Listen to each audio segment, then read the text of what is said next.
That's Nick. And that's Joseph. And today we're here to talk about a new classic, Jackass Forever, which is being released courtesy of Paramount February 4th, 2022. Who directed this? Returning director Jeff Tremaine. So there are 4 previous Jackass films, plus the series, none of which, not a minute of any of those have I watched. But Wait, I have this seen, is the 5th one? Yeah, because there was one in 2002, 2006, 2010, and 2011 they had a Jackass 3.5. Oh, interesting. Okay. And I believe Jeff Tremaine also directed Bad Grandpa. With Zac Efron? Yeah, and I think Johnny Knoxville is in that as well. I have seen that. Okay. Yeah, I mean, I think most of us are familiar with the MTV show that began in the I think it was the year 2000. Yeah, because the first film was 2002. It's just a bunch of guys pulling very dangerous pranks on each other, really gross, cringy, vile things, which I think started like a generation of people who, I mean, that's what we saw on Vine, and that's what we see on TikTok, and there are shows like Ridiculousness that have this like endless pool of content to pull from, with people just doing dumb shit. With is it Rob Dyrdek? Rob Dyrdek is the host, and he makes an appearance in this film as well. This is going to be a short review because there's no story to tell. No, so I saw this a few days ago now, and as I was looking it up, I was amused to see that IMDb lists these films as documentaries, which isn't really what I'd classify. But sure, I guess. Well, why don't you? I don't know where to begin. Why don't you? So it's a series of pranks.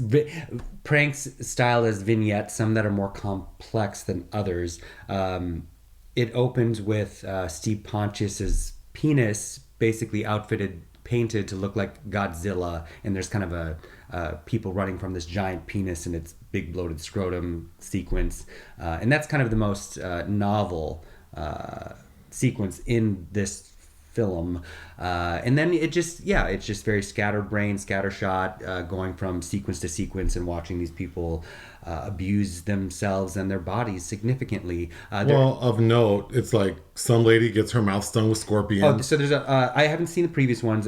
So Rachel Wolfson is kind of the lone female woman that is part of this, and yeah, she gets they do a natural Botox sequence. There are men getting punched in the genitals, getting hit with like baseballs in the genitals. Johnny Knoxville gets shot out of a cannon. Yes, he faces off with a bull that basically flips him upside down, which caused him, not insignificant injury.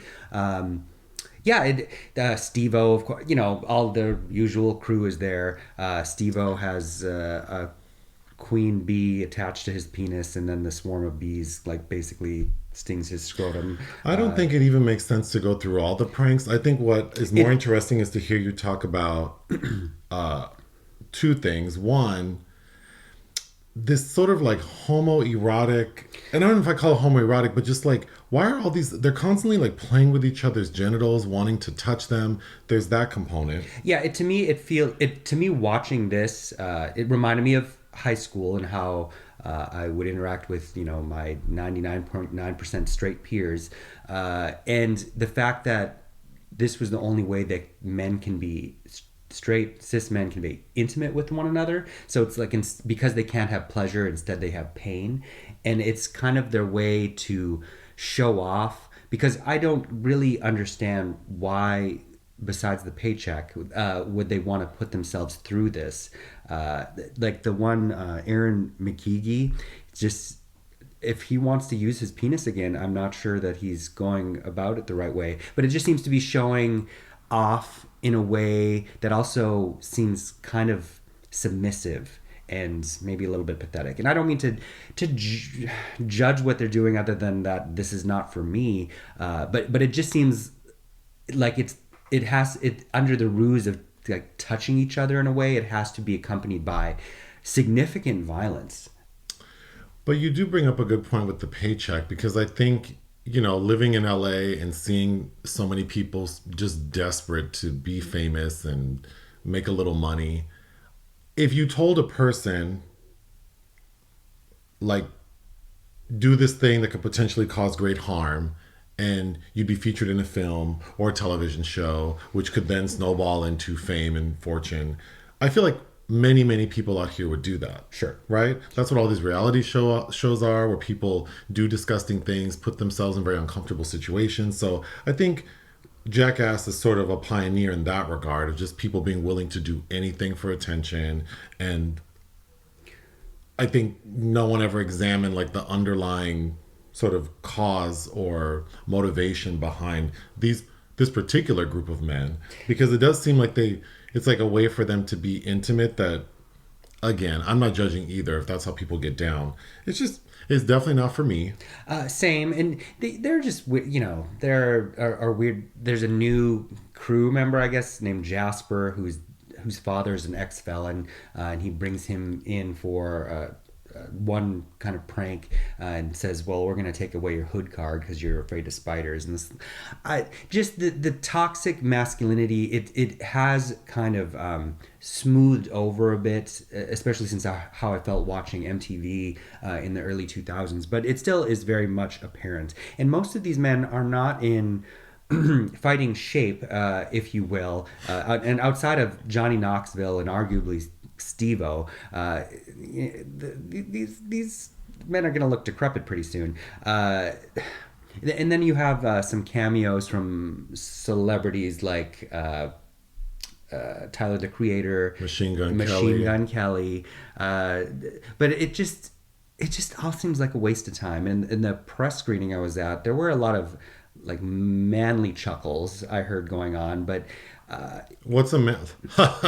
yeah, like maybe born out of discomfort as well. But I was disgusted at some moments of it, because of course that's the reaction that you want. Like what's his name, Chris Pontius, who does very,